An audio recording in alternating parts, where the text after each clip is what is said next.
Welcome back to our homestead. Welcome back to our solar room. Today we're going to be talking about three separate things. The first is why you need a dedicated battery charger for your system batteries. The second is if this bus bar causes current sharing problems with your Eg4 batteries on this Eg4 rack. And the third is how to use a generator to charge your batteries and if you should run it through your inverters. Let's get going.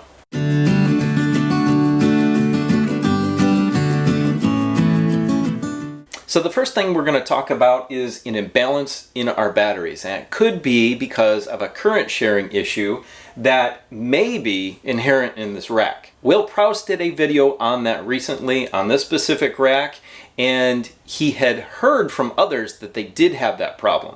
But I don't believe he had the problem specifically himself. What he suggested is taking the negative bus bar, flipping it upside down, since we have our big positive connections to our positive bus bar on this side and also on the top on this side.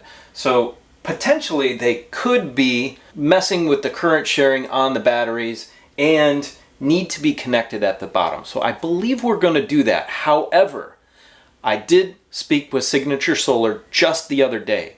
They did extensive testing on this very same issue, which is beautiful. It's a beautiful thing about their company is if they hear something from their customers, they go back, they test. They're growing so fast, they're finding great equipment for us, but they're also doing a ton of testing.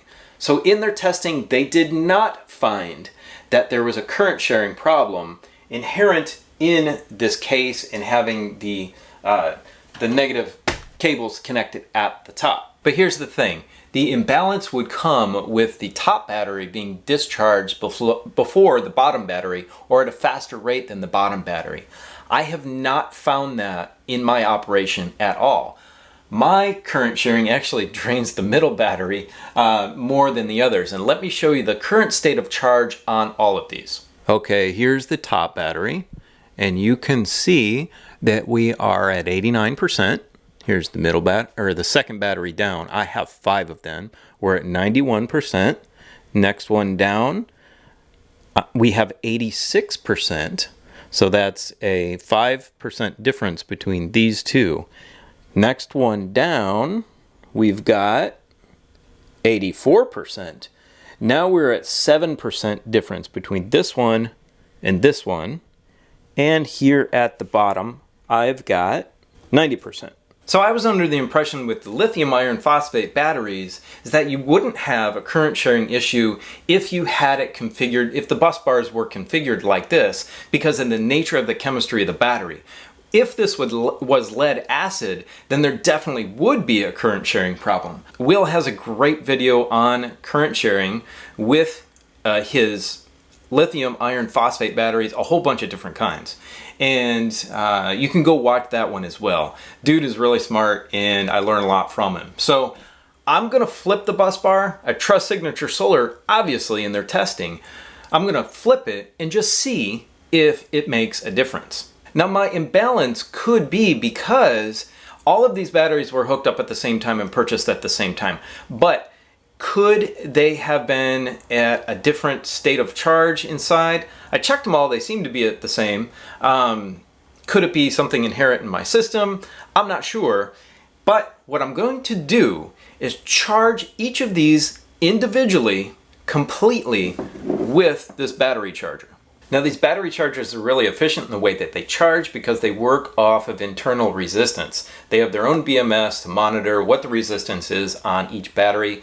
And when we're doing this, it's called top balancing. So they may have not been balanced when I purchased them. On this Eg4 battery charger, we've got a fan on it, of course the internal BMS. We've got a monitor for the state of charge on this as well as on the battery. So this is a great thing for everybody to have just in case. So what I'm going to do is remove all the wires. I'm going to disconnect the batteries from the inverters, disconnect my PV so it's completely safe, and I'm going to charge all of these individually. And the way I'm going to do that is with a generator. More specifically, this little Champion 2500 watt dual fuel generator that I got. And guys, this thing started up on the first pull for me. So very cool, very easy, and I'm excited to use it. And let's talk about generators and why I'm using this tiny one with a battery charger. So we've had numerous days of cloudy weather, which obviously eats into our battery life for the house and doesn't produce much on the panels. So if you've got a situation where you have a long period of time with cloudy days and your batteries are starting to run low and you don't have a lot of batteries because they are the most expensive part of the system, then what are you going to do if you're off grid? Now obviously, yes, I can plug that battery charger into the wall, charge it from the grid, which I am still hooked up to, but what if that grid was down and it was cloudy? So big storm, long period of time, grid is out, panels aren't working, charging the batteries, what are you going to do? Now, okay, yes, you can have a whole house generator, but let me tell you why that doesn't work well at all with these inverters. Now, I hope I explained this well, and if I don't, you can go over to Signature Solar's website, and James, the owner, did a video on the sizing of a generator that you would need to run through the AC in on your inverters, whatever inverters they are. I obviously have the GrowWatt 5000 ESs. So to charge these batteries and to run my house, I'm going to need upwards of probably 12 kilowatts, because if things are running in the house, I'm pulling about 8 kW, and I'm charging the batteries at the same time through the inverters at maybe 4 kilowatts to get these batteries up to a good state of charge. I need that much.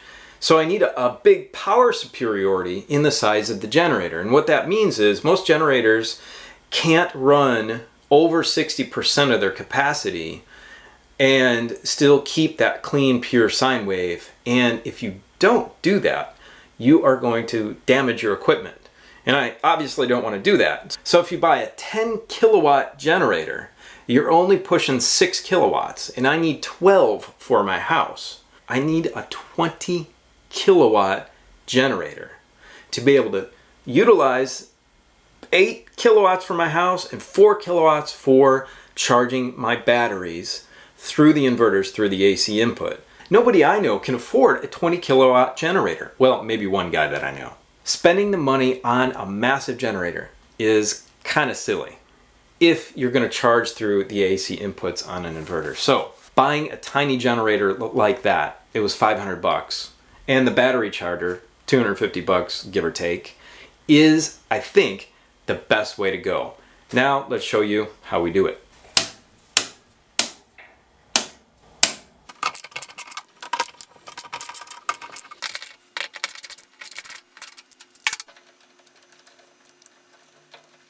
So I've got my bus bar off. Obviously you're not going to do that when you charge your batteries every time, but what I have done is disconnect all of the conductors from the batteries to the bus bars. I've left the cover plates on each one of these. I've disconnected the battery communication cable so they're not talking to each other while this process is happening.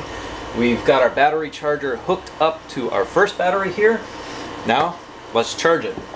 We flip the breaker back on. We're gonna go start our generator, plug it in, and we're good to go.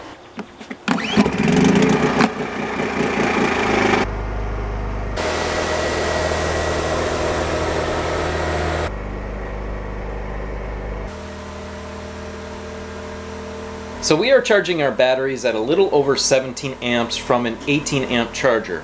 The new chargers, the new Eg4 chargers at Signature Solar, are 25 amps. And these are charging at a rate of about 1% every 3.5 minutes, give or take. So it's going to take a decent amount of time to charge each battery. Make sure when you're charging each battery, your circuit breaker is turned on, and so is the power switch. If you're thinking about getting one of these chargers, which I do recommend, there's a link in the description box below. And it's the same link for all of our other solar equipment from Signature Solar. If you have any questions, leave them for me in the comment section below. Now go check out this video right here, which talks about exactly how much we spent on our whole solar system.